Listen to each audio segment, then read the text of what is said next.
Juda ham ko'p o'ziga ishongan erkaklar spermogramma topshirgandan so'ng shok holatga tushadi.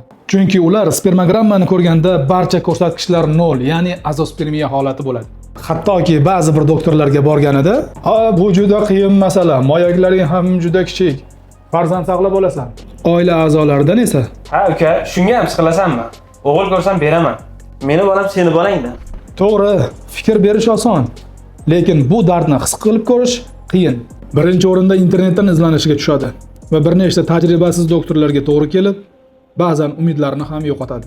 Lekin azospermiya degani, urug' foizlari 0 degani bu sizni farzandli bo'la olmaysiz degani emas. Albatta umid bor degani. Hattoki tabiiy homiladorlikka erishsa bo'ladigan azospermiya holati ham bor. Bemordan operatsiya qilib urug' topib, eko qilish kerakmi yoki urug' yo'llarini tiklab tabiiy homiladorlikka erishsa ham bo'ladimi? Bularni albatta tekshiruvlarda aniqlash mumkin. Bu tekshiruvlar ro'yxatini izohlarda yozib qoldiraman. Mana shu tekshiruvlardan yashash joyingizda o'tib, bularni rasmini bizni jamoaga yuborsangiz, sizga onlayn tavsiya berishga tayyormiz. Unutmang, azospermiya holatida mikroteziya operatsiyasini fanga kiritgan olim Schlegeldan ham men bu operatsiyani ko'proq amalga oshirganman. Hattoki dunyoda eng ko'p amalga oshirgan mutaxassis hisoblanaman. 3,5 mingdan ortiq mikroteziya operatsiyasini bajarganman va natijalarim esa 60% dan yuqori.